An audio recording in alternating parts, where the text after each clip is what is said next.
So apparently this is a new release from Mick Gordon. And thank you so much here in the chat for letting me know. I wasn't really planning on listening to any music, but I'm a tremendous fan of Mick Gordon.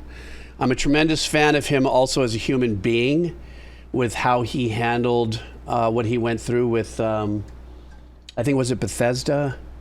With the whole Doom thing that went down. That was some pretty shitty shit that went on there. Was it Bethesda?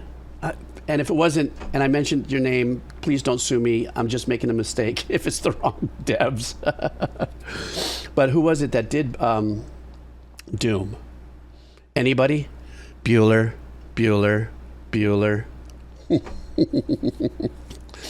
All right, guys, I don't know what this is going to sound like, but this is going to be the first listen to the Underking from a game called the ABSOLUM by one of my favorite composers, Mick Gordon.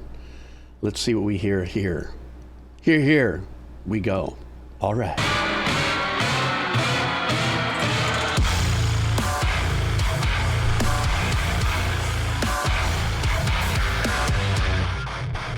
It's a Sunday morning. Let's preach, boys and girls.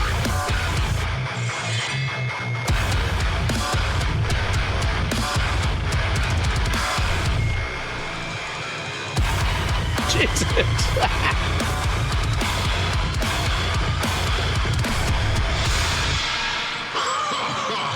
I will show you true power.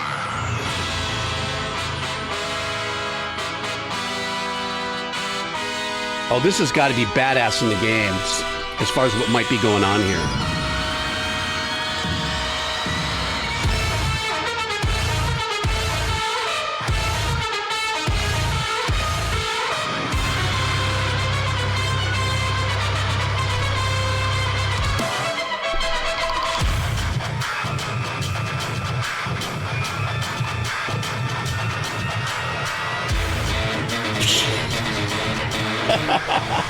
I would love to see the gameplay on this.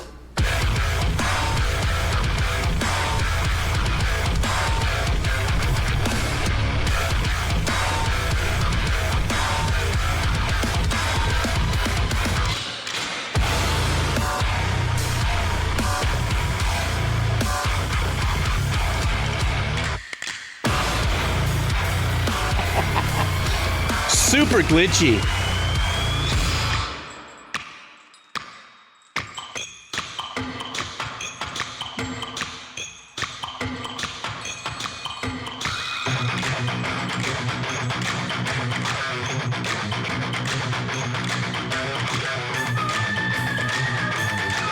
He might dial this into a sense of like royal gent.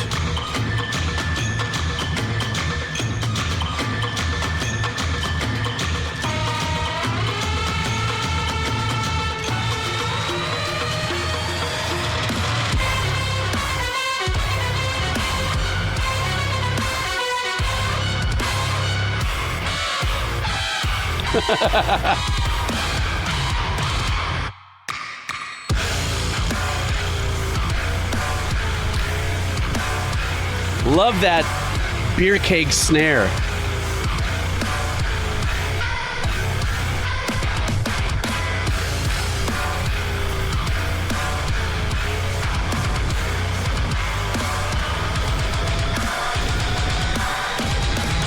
Down the pound the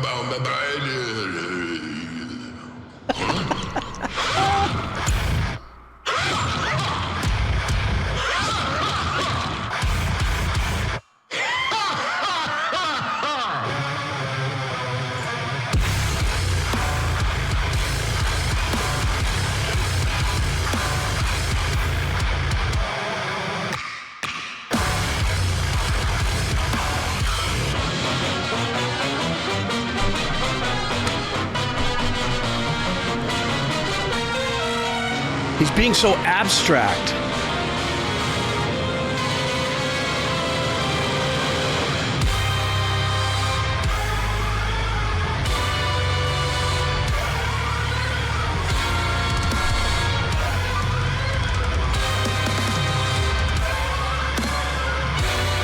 Jesus. Has anybody played this game? Does anybody know where this music is playing? Like in gameplay?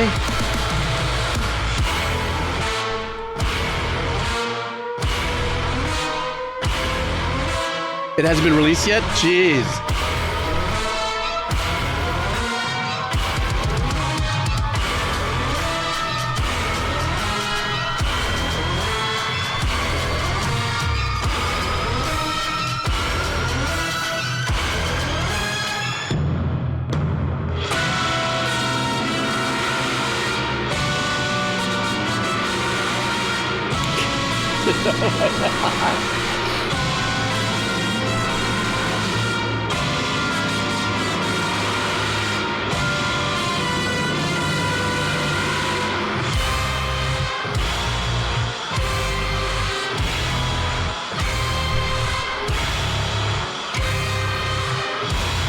Can it get any deeper in the tone?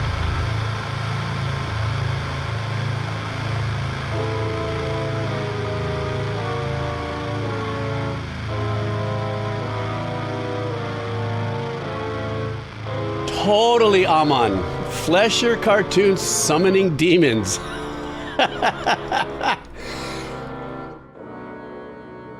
right, everybody. No two ways about it. Mick Gordon has taken his composition into a completely different direction, but still keeping, it sounds like for me, old fart, Obi-Wan Kajibski, old composer, you know, keeping what he is known for in the world of gaming and his own production. Got to keep some of that dark guitar, genty heaviness. But it seems, and it sounds like, and I'd love, I guess the game hasn't been released yet, to see what this is against, because it almost sounds like it's an actual score against scene or written against scene. Maybe because of the, you know, the in and out of the, you know, more like Fleischer cartoon samples that are, you know, popped in there, which I don't know how he did what he did. Obviously, I'd love to have that moment. Mick, if you hear this, I sent you an email. We went back and forth a couple of years and then we kind of dropped off. I'd love to catch you on a podcast. If you can break off a few minutes, that would be wonderful. Anyhow, so I would love to see when this game releases, what that piece of music was against, because there's a lot of different shifts in the arrangement that is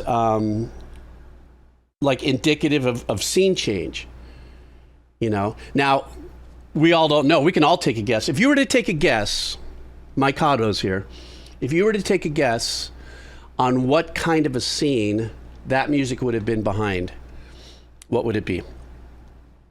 I have to think that if this is just a piece of music that's going to play in a scene that might repeat itself, you know, or if you get killed within the 6 minutes, almost 7 minutes or something, it'll start over again, and maybe it maybe, you know, takes you around. But a devil circus, a boss fight, that's what I'm getting from some people here. What else?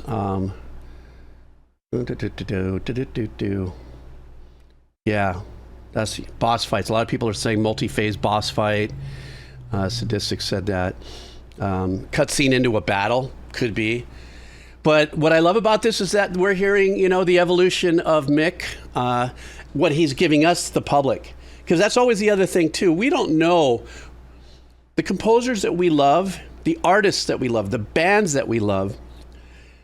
They're giving us what they want to the public based on who they are as a band, a composer, and everything like that, or based on the job, and let's say in the sense of, let's say, Mick Gordon.